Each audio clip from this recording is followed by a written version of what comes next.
In today's video, I'm going to teach you how to set virtual camera in Opera browser.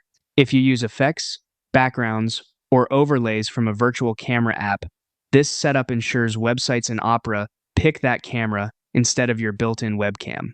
First, open the Opera browser. Once it's up, head to Settings from the left sidebar. You're looking for the gear icon. This opens the main preferences area where all your browser controls live.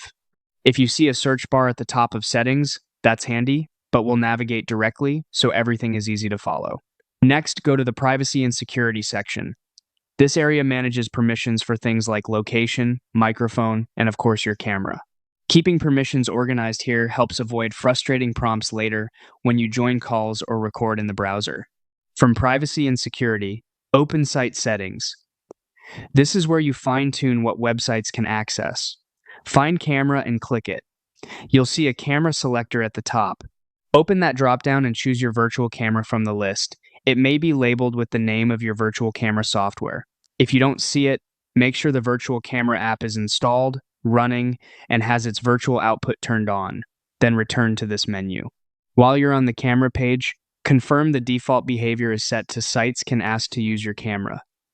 This allows websites to request access, so you'll get a clear prompt to confirm. If this is set to block, sites won't be able to switch to your virtual camera, even if you selected it above. That's the core setup. A couple of quick tips. After changing the camera in settings, refresh any sites you already had open so they detect the new selection. If the dropdown didn't show your virtual camera at first, restarting Opera or your computer after enabling the virtual output can help the system register it. You're all set. With Opera pointed to your virtual camera and permissions allowing sites to ask, your effects and overlays should appear wherever you use your camera in the browser.